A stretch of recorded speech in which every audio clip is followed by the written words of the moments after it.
Welcome to a new Team CGC 9.8 video. Lots of times on the channel I'll say to avoid the hot comics just because they end up being really expensive. But every now and then I think one of the hot ones can still be worth it. So today I got 5 hot 9.8s that I think, still could be worth a buy right now. So first one up is a Savage She-Hulk #1 in a CGC 9.8. Yeah, I'm coming around I think on a Savage She-Hulk #1. Certainly a big first appearance, origin of She-Hulk, absolutely. Pretty much since the channel started, I wasn't really recommending a Savage She-Hulk, and the only reason really was because it didn't really look good on the census to me compared to a lot of other, even later 80s and like some of the early 90s books even look better on the census in a 9.8. So let's have a look. I'll tell you what I mean. There's a 2,310 9.8s in a universal blue label, so that's quite a bit. This is like getting into pretty much almost the 1970s, so it's, you know, an older book. You got to keep that context when you're thinking about this one on the census. 23.3% of all graded copies are 9.8s. For a big key issue, that's pretty much a 1970s book almost.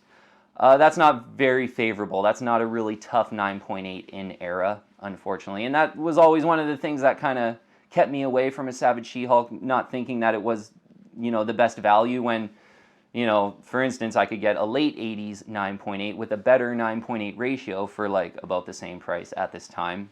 Like a Hulk 340 comes to mind. That has a teen. It's like a 13% of all graded copies are 9.8s. Plus is a 1988 book, so it's, you know, a newer comic. So conceivably it should be in better shape. But it's actually the Savage She-Hulks are easier to find in a 9.8. So it never struck me as a tough 9.8. However, that Savage She-Hulk show is definitely coming now, like it's pretty much been confirmed. And I'm just liking some of the teases, and the more I think about it, I think She-Hulk can have that sort of long-term, you know, potential where she's going to be in the Savage She-Hulk series, but then maybe she's going to be in Avengers, or maybe she'll be in the new Fantastic Four when they introduce that. Like, there's just so much where I think a She-Hulk can be in, you know, some of this MCU content for like the next 5 or 10 years. If that happens, I think this book could have a bright future. So I'm ready to kind of, you know, maybe not 100% recommend it now, but maybe if there's a little bit of a cool down, certainly I think you could do worse than buying a Savage She-Hulk #1 with the big first appearance. So yeah, as I mentioned, probably doesn't look the best on the census. A few selling here in the last few weeks though, prices. $1,100 in a 9.8 white pages, just in a direct edition. And a $1,175 I saw one sell for as well. So, you know, I think maybe I was underestimating some of the potential for this one.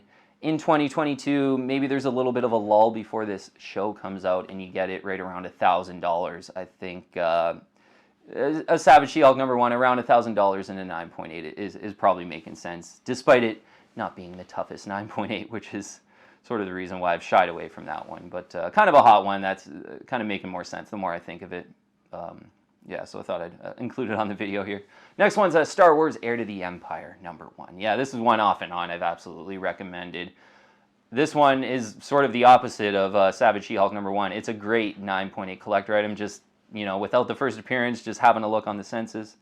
Heir to the Empire #1, 261 9.8s in a blue label. 17.7% of all graded copies are 9.8. So this is a lower 9.8 ratio than the Savage She-Hulk, so it's a tougher 9.8, despite it being like a 1994 comic, or 1995, I think it was. So in 261, 1 of 261 is fantastic for a first appearance of Thrawn. Yeah, this is first appearance of a Grand Admiral Thrawn.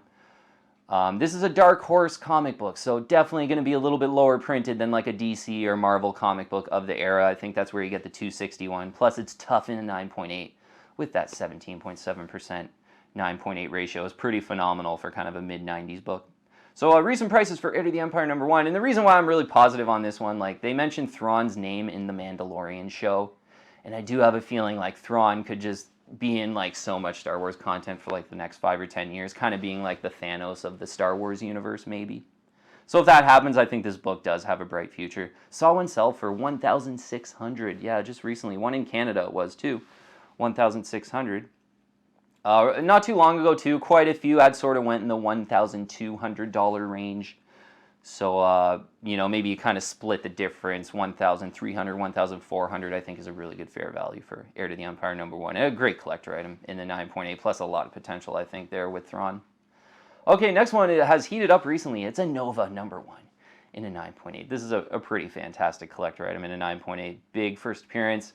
It was like a rumor slash sort of like a confirmation that they will be doing a Nova movie eventually. This wasn't like from Disney Marvel though, so you know I'd chalk it down as a rumor right now. But this one did heat up sort of off that rumor. That was maybe a month or two ago, but I think moving through in 2022, maybe it lulls a little bit. This just stands on its own as a great first appearance collector item, but you know, that wild card is maybe they make the movie and this one could really heat up down the road at some point. There's a 500 9.8s, 500 even in the blue label. Yeah, Universal Blue Label, 1 of 500, 8.2% of all graded copies are 9.8. So this is more like a normal kind of 1970s 9.8 where I mean, a single digiter, this one's pretty great, but you'd expect once you get into the 70s for it to be kind of at least a teens 9.8 ratio, whereas that Savage She-Hulk is 23.3%.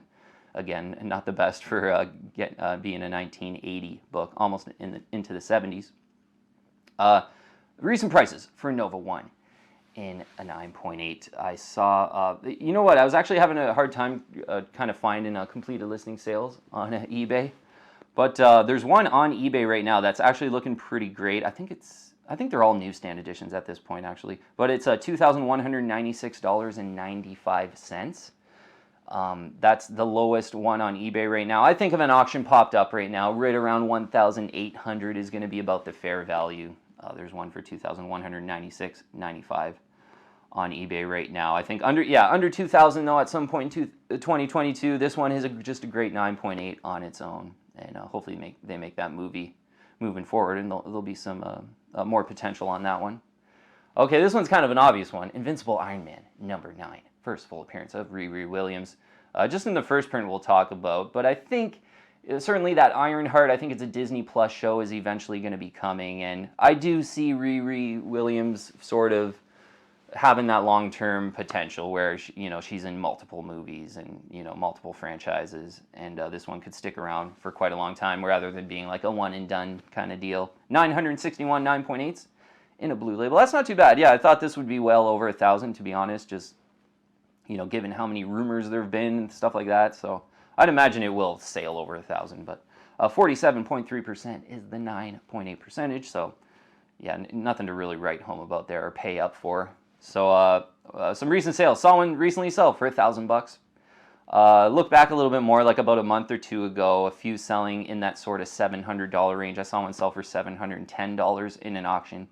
So I think $1,000 is kind of paying up for it. If you're patient moving in through the year here, kind of a stealthy auction pops up for this one, I think you can still get it under $800. At that price, I think it's kind of making sense. Like, first full appearance of Riri, she's really going to get a big push over the next 5 or 10 years.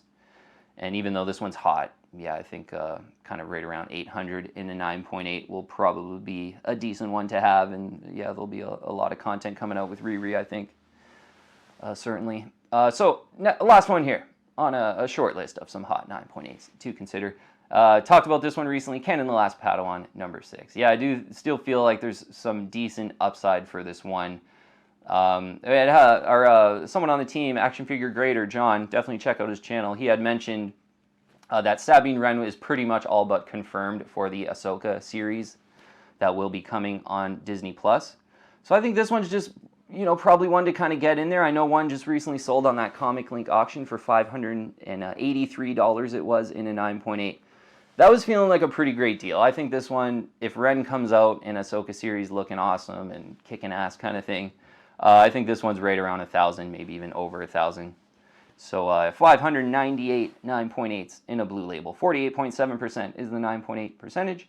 And Kanan the Last Padawan 6 is first full appearance of Sabine Wren, Ezra Bridger, Hera Syndulla, kind of the whole gang of heroes in this Kanan the Last Padawan series. Kind of like from the, that show on, the cartoon show, the Rebels show, I believe it is. Our Clone Wars, yeah, the Star Wars Clone Wars and Rebels shows. So some of those characters, the first appearance, and with Wren showing up. in the Ahsoka show. I think this one still has a little bit of underrated potential, even though it is a pretty obvious hot one, I think. All right, team. Yeah, so definitely normally a little bit different. Normally these, the obvious hot ones I kind of just leave alone and, let the prices rise, and then a lot of times they'll eventually just kind of crater down. But I think these 5 still might be worth it to consider for hot 9.8s right now. All right, team. Thanks so much for watching. I'll see you on the next one. If you're liking my content, please subscribe and hit that bell, and I'll keep you updated on future videos.